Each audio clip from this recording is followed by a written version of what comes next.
What's up guys, it's Project and I just wanted to share a super OP Ash of War that you should be using if you're not using the usual unique weapons like the Sword of Night and Flame or Moonveil, of which I covered those builds already. However, this skill still takes a massive dump on those builds, so if you're playing the good old normal weapon playthrough, you know, you like the mace, you like dual axes, or perhaps the classic claymore, you just like it. Well, I urge you to try out the best Ash of War in the game, Hoarfrost Stomp. This is technically on par or perhaps even surpassing Snap and Moonveil for early game builds as well, because you don't need to fight anything to get it and can use it in like the first 20 minutes of the game. Now naturally, the scientist that I am, I did do some testing and may have found some interesting facts that you should know about the skill if you want to maximize its damage, which a lot of people aren't. But first, let's cover what the skill actually is, and I will show the location of it near the end. It is an Ash of War you can equip on any normal weapon, so something that's not unique, aka upgraded from smithing stones and not somber. And it does a giant ice AoE in front of you in a wide cone shape. Now what's crazy about this skill is it has two ticks, the first initial one and then a second Omega LOL explosion, and that is the one that hurts. And it does frost damage buildup as well and costs a mere 10 FP. 10! If you have a Carrion Filigree Talisman from doing Blide's Quest and talking to EG, it only costs 8. So with only 20 mine for 100 FP, you got 12 or more spammable quick uses of the skill. It is absolutely insane, and I would argue much better than Bloody Slash as well. Now, here are some facts I discovered from testing around. The Ash of War scales with weapon upgrade level, we know that.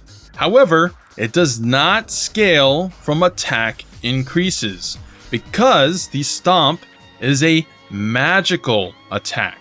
Since I made this Sword and Flame build, I knew quickly from testing this that it works similar, where something like the Blue Dancer Talisman, for example, which would increase your attack power when fully naked, did nothing for the Beam or Flame for Sword of Night and Flame. And the same applies here for the Stomp.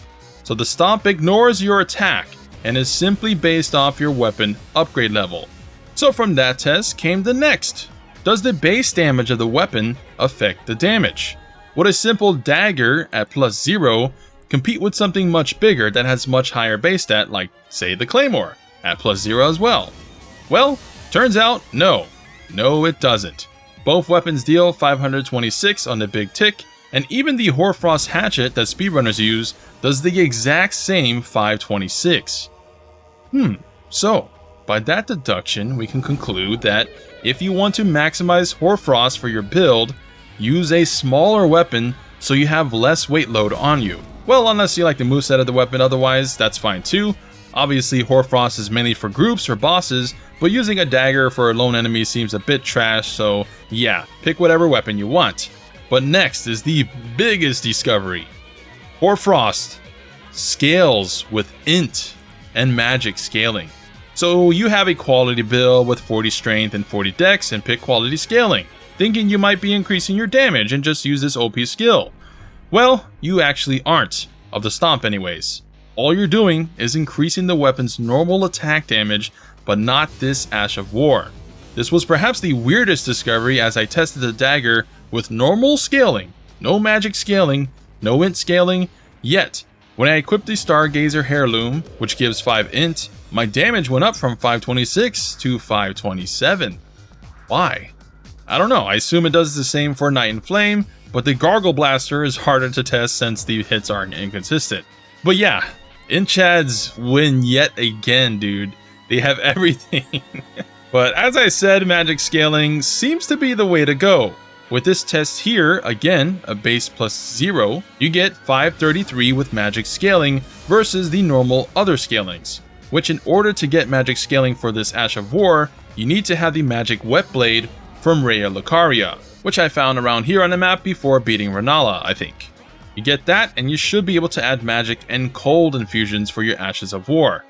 Now, testing cold scaling resulted in the same 527 despite also getting magic scaling in int, which makes this whole thing even weirder. Now, cold scaling is supposed to add frost buildup, but I'm not totally sure if that affects the Hoarfrost Stomp itself. But it might, as the next test here, with Rogier's Rapier at +8, the one he gives you after finding him I think in Stormville Castle, or at least beating Godric and then talking to him in Round Table, spamming Hoarfrost until the giant was dead, the final number for magic scaling was 3536. Now, switching to cold scaling and doing the exact same thing, both scalings kill the giant in the same number of skill uses, but this time, Frost was ahead at 3557. So I don't know what that little tiny variance is coming from, considering the earlier test I showed with magic dealing more damage, but perhaps there is an extra tick there that went off, but I don't know. But I do suppose Frost has the advantage of buffing your normal attacks with Frost build up too, so consider that. Although magic gets more scaling from higher upgrade level, but then these next tests make that statement irrelevant. So let's test that theory. I upgraded my Rogiers to +17. Here is normal. Next is magic, and even got a frost tick for 2184. And last is cold. Same frost tick, but look, 2187. Despite magic scaling having B scaling now, and cold only having C, thus would technically have lower total damage. So by this test, it seems cold infusion is best. So pick cold infusion. But let's see, what else can buff the stomp aside the scalings? Well, as I said, magic damage does scale it. Int scales it. So 60 to 80 int should boost his damage by a ton with magic or cold scaling. Next, we have buffs, such as Terra Magicus. That is right, Azure Comet users are not the only one to benefit from this, and look at that big damage increase, dude. 2833, almost one-shotting the giant. But what else? How about Magic Shrouding Crystal Tier, gotten from beating the tree boss in Liurna on the right side of the map, same one we took down in the Moonville video. Add both of those together and boom!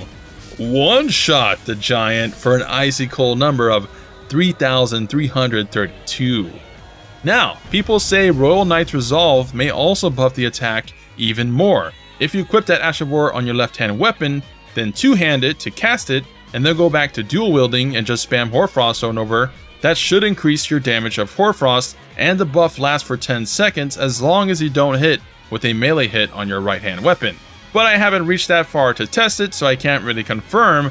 However, it does work with Determination. And look at this freaking number. 5123 on a 10 FP spammable skill with much wider range than Azure Comet could dream of. So yeah, this combination is insanely busted. I would argue this is the most OP thing in the game that isn't using the Fire Pillar glitch thing to build up status effects. And yes, for Night and Flame Bros, this combo with Terra Magicus does work with your Kamehameha. However, as said, I think just Hoarfrost is just better. And the reason it works is because these skills, Determination and Royal Knight's Resolve, are boosting magic attack alongside physical. So an all damage increase. And since they're magical hits, they won't reset the buff after one use, meaning you enjoy 10 seconds of avalanches at full power. And aside int boosting helms, the only other things that may affect damage are Alexander Warrior's Shard, which increases skill damage, and you can get that from doing Alexander's Quest. I don't have it. And the other talisman is Magic Scorpion Charm, which increases magic attack, gotten from the magic dude in Randy's questline, except you have to show him the Finger Slayer blade once you get it before giving it to Randy. Otherwise, if you finish Randy's quest, he'll be dead when you come back, which chat didn't tell me in the stream. So now he's dead, and I'm hard locked out of getting it until New Game Plus. Thanks, chat. But this charm has a severe downside, so outside of meme clips where someone uber buffs and hits a stationary like boss, I wouldn't recommend it as you'll take a ton more damage. But we're not done yet. No, we're not done. If you have a Cerulean hidden tier, you could eliminate FP cost entirely and just spam Stomp over and over, along with your Magic Shrouding tier. And if you're using the Mimic, they're going to use this skill as well for even more Frost buildup. Here, with my +17 Rogier's Pokey Pokey Stick, Look at that damage I'm doing to the old dragon, which is the Dragon Barrel one, a latish game tiered dragon. And I'm not even spec'd into a full build for it. I only have 35 int. This is my Knight in Flame character. Plus 17, Roger's Rapier. You still got 8 more upgrades to put on the sword. Holy crap. And I haven't even used the buffs mentioned above aside Terra and Shroud and Termination. So yeah, Hoarfrost, broken. It is definitely going to get nerfed, I think. Either much more FP cost since WIGO spells, when something like Knight in Flame and Moonveil and this cost a fraction of the FP, yet are quicker to cast and deal more damage in most scenarios. It's either going to be that, or the second hit that does the big chunk will be nerfed in damage. Now, it has been 2 weeks, and we have gotten no balance patch yet. So use it till you lose it. But that's all from me. Hopefully this video was enlightening so you can focus your build better around it. My next build was going to use this and bleed, but due to Royal Knight's resolve thing and the scaling, I don't know, maybe just focusing on this might just be better than bleed. It's probably less damage than double seppuku, but you just cover so much more area than those. So I don't know, the skill is crazy in PvP too, especially for ganks. So again, it literally has no downside. So unless this gets nerfed, this will probably be the next build. I'm sure other people will make a dedicated build after they see this video anyways. But next I will show the full route to the Ash of War if you wanted to get this as soon as possible. So enjoy the ride. If you enjoyed the video and want to see more like this and builds, stomp that like button. Check out my Knight in Flame and Moonveil build videos if you haven't. Comment down below any more combinations you can use to spike the damage of the skill up. And last but not least, subscribe for more Elden Ring epicness.